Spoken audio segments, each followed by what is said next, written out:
آئی کو درپیش مسائل کا اکثر بارہا جو ہے وہ خود ذکر کرتے ہیں، لیکن ساتھ ہی ساتھ اب حکومتی اقدامات کے حوالے سے بھی دیکھنا ہے۔ جلسے کے لیے پیش ہیں تحریک انصاف، لیکن ایل او سی دینا انتظامیہ کا کام ہے، اور اگر ہم بات کریں اسپیشلی پی ٹی آئی کی جانب سے ہی الزامات لگتے ہیں کہ انتظامیہ بھی انڈر کنٹرول ہے گورنمنٹ کے۔ معاملات کیا ہیں اسی حوالے سے بات کریں گے، اور پیپلز پارٹی ناظرین پاور شیئرنگ کے حوالے سے کیا کوئی اہم فیصلے ہونے جا رہے ہیں پیپلز پارٹی کی جانب سے یا نہیں، آج پروگرام میں بات کریں گے۔ ناظرین، پروگرام میں ہمارے ساتھ جوائن کیا ہے اخونزادہ چٹان صاحب نے، رہنما ہے، سینئر رہنما ہے پیپلز پارٹی کے، ساتھ ہی عابدہ راجہ صاحبہ ہمارے ساتھ موجود ہیں، سینئر رہنما ہے پاکستان تحریک انصاف کی۔ السلام علیکم both of you and welcome to the programme. I start with Abida صاحبہ۔ پہلے تو پروگرام میں خوش آمدید۔ عابدہ صاحبہ فرمائیے گا، تحریک انصاف اس وقت کیا ان کی پلاننگ ہے، کیا اسٹریٹجی ہے، کرنے کیا جا رہی ہے؟ بسم اللہ، thank you very much. Tehreek Insaf us time پہ جلسہ کرنے جا رہی ہے انشاءاللہ تعالیٰ 8 تاریخ کو۔ جیسا کہ پہلے ہمیں اجازت نہیں ملی تھی، اور پھر عدالت کی طرف سے تو اجازت تھی، لیکن گورنمنٹ نے اس میں پرابلم کریٹ کیے ہوئے تھے، تو ہم نے یہ سوچا کہ تصادم ہوگا، تو انہوں نے کہا کہ ڈیلے کر لیں، یہاں پہ کچھ مولوی آئے ہوئے ہیں اور دہشت گردی کا خطرہ ہے، حالانکہ کچھ ایسا نہیں تھا، لیکن ہم نے ڈیلے کر لیا، اور اب ہماری ان سے بات چیت یہی ہوئی تھی کہ 8 کو جو ہے ہم جلسہ انشاءاللہ تعالیٰ کریں گے، تو بس ہم 8 کو انشاءاللہ جلسہ کریں گے اسلام آباد میں۔ عابدہ صاحبہ، ایک اور معصوبانہ سوال جو کہ آپ کے اپنے کارکن کا یہ رہتا ہے کہ کیا 8 دسمبر کو بھی کوئی اچانک سے پراسرار طریقے سے جلسہ دوبارہ کوئی ملتوی تو نہیں کر دیا جائے گا؟ دیکھیں، پہلے جو ملتوی کر دیا گیا تھا اس کی ریزن یہی تھی، کوئی بھی رکنے کے لیے تیار نہیں تھا، کیونکہ اس ٹائم پہ لوگ جو ہیں وہ بہت زیادہ غم و غصے میں عمران خان صاحب کی وجہ سے، جو وہ بے گناہ ان کو بند کیا ہوا ہے، تو ایکچولی تو خان صاحب کی وجہ سے پوری قوم نکلنا چاہتی ہے، اور ہم لوگ بالکل نہیں چاہتے کہ ہمارا کوئی بھی تصادم ہو، جیسے پہلے 9 مئی کا کہہ کے ہمارے اوپر بہت سے کیس بنائے گئے تھے، حالانکہ ہم بالکل بے گناہ معصوم لوگ ہیں سب، اور ہمارا کوئی بھی اس کے اندر کوئی بھی قصور نہیں تھا، پھر بھی ہمیں پھنسایا گیا۔ دوبارہ سے ہم نے یہی سنا کہ اسی طرح کا ایک پلان تیار کیا جا رہا ہے کہ وہ 9 مئی کی طرح کی چیزیں بنانے کی کوشش کی جا رہی ہے۔ جیل میں خان صاحب کو بتایا گیا کہ یہ چیزیں، تو خان صاحب کبھی بھی تصادم کی طرف نہ کبھی گئے، نہ لے کے جاتے ہیں، اور نہ وہ کبھی چیز کی ترغیب دیتے ہیں، تو خان صاحب نے اس لیے روک دیا تھا کہ کوئی تصادم نہ ہو جائے، کوئی اس طرح کی چیز نہ ہو جائے، اس وجہ سے، اور خان صاحب کے میسیج کی وجہ سے جو ورکر ہے وہ رکا تھا، ادروائز ورکر جو ہے اس ٹائم پہ کسی بھی لیڈر کو بھی ماننے کے لیے، کسی کی بات بھی سننے کے لیے تیار نہیں ہے، وہ صرف اور صرف نکلنا چاہتے ہیں، اور ایکچولی یہ ہے کہ خان صاحب کو سب چاہتے ہیں کہ وہ جیل سے باہر نکلیں، بے گناہ ان کو بند کیا ہوا ہے اور وہ وہاں سے باہر نکل آئے۔ چلیں، بالکل تو صحیح، میرے یہ ٹھیک ہے۔ سجیشن کہ یعنی کہ انسٹرکشنز جو ہے وہ خان صاحب کی طرف سے تھی، ہدایات وہاں سے تھی، اس وجہ سے جو ہے وہ 22 اگست کا جلسہ آپ لوگوں نے ملتوی کر دیا، بٹ 8 ستمبر کو آپ لوگ کریں گے، ٹھیک ہے، ٹھیک ہے۔ کچھ سوالات یہاں پر ہیں عابدہ صاحبہ، لیکن وہ میں اخونزادہ صاحب سے پوچھوں گی۔ اخونزادہ صاحب، پروگرام میں خوش آمدید، بہت شکریہ کہ آج آپ نے ہمیں ٹائم دیا۔ اخونزادہ صاحب، یہ جو پی ٹی آئی کا جلسہ، اور اس جلسے سے دیکھا یہ جاتا ہے کہ کہیں نہ کہیں کیا حکومت ڈر رہی ہے کہ ان کو این او سی نہیں دیا جاتا، جلسے کی اجازت نہیں مل پاتی ہے؟ جمہوری ملک ہے اور یہاں پہ تو ہے جو جمہوریت کا مظاہرہ کرنا چاہیے نا۔ بسم اللہ الرحمن الرحیم، بالکل یہ جمہوری ملک ہے، جمہوریت میں اگر آئین اور قانون نے کسی کو جلسے کی اجازت دیا ہے تو اس پہ پابندیاں بھی لگائی ہیں، اس کو یہ بھی بتایا ہے کہ آپ دوسروں کے آزادی جو ہے اس پہ پابندی نہیں لگائیں گے۔ جمہوریت میں یہ نہیں ہے کہ آپ جا کے اور ریڈیو پاکستان کو جلائے، آپ کرنل شہید کے کرنل شیر خان کے مجسموں کو زمین پہ گرا کے اس کو گھسیٹے، آپ ایم اے عالم کی جہاز کو جلائے، اس طرح کا اجازت جمہوریت میں نہیں ہے۔ جمہوریت کا اس کا مطلب یہ نہیں ہے کہ آپ مدر فدر آزاد ہیں اور جو چاہے ڈی چوک کو جلائے, چاہے پی ٹی وی پہ حملہ کرے, چاہے وزیر اعظم ہاؤس پہ حملہ کرے, چاہے سپریم کورٹ پہ حملہ کرے, یہ جمہوریت میں نہیں ہے. اور پی ٹی آئی بے شک اگر پرامن جلسے کرنا چاہتے ہیں تو کرے, اس کو جلسے سے کسی نے نہیں روکا ہے. جلسہ انہوں نے خود کینسل کیا ہے. اور کیوں کینسل کیا ہے, وجہ یہ تھا کہ پی کے کا جو آئی جی تھا انہوں نے پولیس کو ایک سرکولیشن جاری کیا کہ اگر کوئی پولیس والا نکلے اپنے اسٹیشن سے اور باہر گئے تو ان کے خلاف کارروائی ہوں گی. چیف سیکرٹری نے سرکولیشن جاری کیا کہ اگر کسی سرکاری آفیسر نے اس جلسے میں گاڑیاں کی یا کوئی سرکاری ملازم اس جلوس میں گیا تو اس کے خلاف کارروائی ہوگی.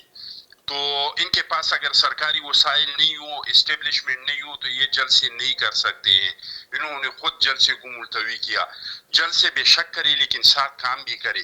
کہ پی کے میں ان لوگوں کا 15واں سال جو ہے وہ شروع ہوا. ابھی تک حالات یہ ہیں کہ 7 مہینے ہو گئے کہ پی کے بچوں کے ساتھ اسکول پڑھنے کے لیے کتابیں نہیں ہے, بچوں کو کتابیں تک نہیں دی ہیں, یونیورسٹیوں کو بیچ رہے ہیں, اسکولوں کو پرائیویٹائز کر رہے ہیں. 39 لاکھ بچے جو ہیں وہ اسکولوں سے باہر ہے. 2023 اسکول کی چاردیوالیاں نہیں ہے. 2424 اسکولوں میں بجلی کی سہولتیں نہیں ہے. 1149 اسکولوں میں پینے کا پانی نہیں ہے.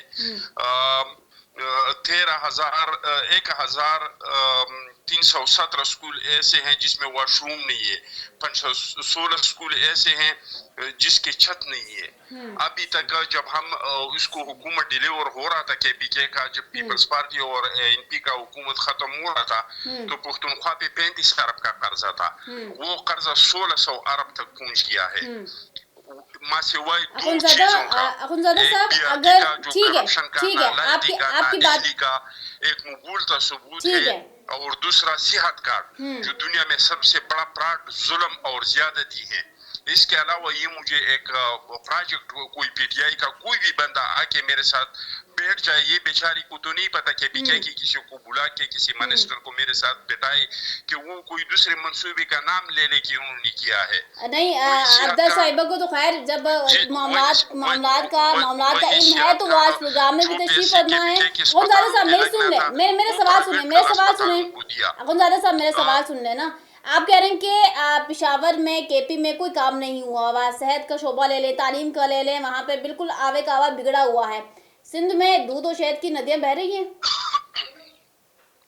سندھ میں تو آپ دیکھ لیجیے 20 لاکھ گھر بنا رہے ہیں, 2 لاکھ گھر سولرائز کر کے جو فلڈ متاثرین تھے اس کو حوالے کر دیا. وہاں پہ خواتین کے لیے بسیں آ گئی, وہاں پہ عوام کی سہولتوں کے لیے الیکٹرانک بسیں آ گئی. آپ سر درد سے لے کر جگر ٹرانسپلانٹ تک اور گردے کے ٹرانسپلانٹ تک سارا علاج جو ہے وہاں پہ مفت ہو رہے ہیں. وہاں پہ یونیورسٹیاں بن رہی ہیں, وہاں پہ سڑکیں بن رہی ہیں. ٹھیک ہے, وہاں پہ یعنی کہ اخنزادہ صاحب کام ہو رہا ہے, شروع ہوا, کام وہاں پہ ہو رہا ہے, شروع ہوا, وہاں پہ کسان کارڈ شروع ہوا, ایمبولینس آ گیا. اس طرح پنجاب میں بھی ہو رہا ہے. ٹھیک ہے جی عبدہ صاحبہ فرمائیے گا. میرا صرف سوال کرنے کا مقصد یہ تھا کہ یعنی کہ سندھ میں بھی کام ہو رہا ہے. اخنزادہ صاحب گارنٹی اس بات کی نہیں لے سکتے کہ کام ہو چکا ہوا. اب آپ فرمائیے گا کہ جو انہوں نے ایلیگیشنز لگائے ہیں, جی بتائیے گا. چل رہی ہے, میں آپ کو بتاتی ہوں. سندھ میں جتنی بھوک ہے نا, جتنی غربت سندھ میں ہے, یہ پورے پاکستان میں نہیں ہے. مجھے افسوس ہے کہ اتنے بڑے بڑے لیڈر سندھ سے آئے, لیکن وہاں تعلیم کی حالت دیکھیں, تعلیم کو چھوڑیں, سب چیزوں کو چھوڑیں. لوگ بھوک سے مارے, پانی کے قطرے قطرے کو ترس رہے ہیں. آپ ہمارے کے پی میں چلی جائیں, تعلیم کے حالات ہماری حکومت میں بہتر ہوئے, صحت کارڈ لوگوں کو دیا گیا ماشاءاللہ سے. میں ان چیزوں کا نا شارٹ جواب دے رہی ہوں کیونکہ میری ایک ضروری میٹنگ چل رہی ہے. تو ماشاءاللہ سے آپ خود چاہیں وہاں پہ کے پی کے لوگ بتائیں گے, کے پی والوں کا ریکارڈ ہے, وہ دوبارہ کبھی کسی کو نہیں بناتے, ایک ہی دفعہ بناتے. جو کام نہیں کرتا اسے دوبارہ نہیں بناتے. دوبارہ عمران خان صاحب بنے انشاءاللہ تعالی, تیسری دفعہ بھی بنیں گے. اور جہاں تک میرے بھائی نے کہا نا کہ جلسہ ہم نہیں کر سکتے, آپ اجازت دے کے دیکھ لیں, پھر آپ دیکھیے گا دما دم مست کلندر اسلام آباد میں کیسے ہوتا ہے.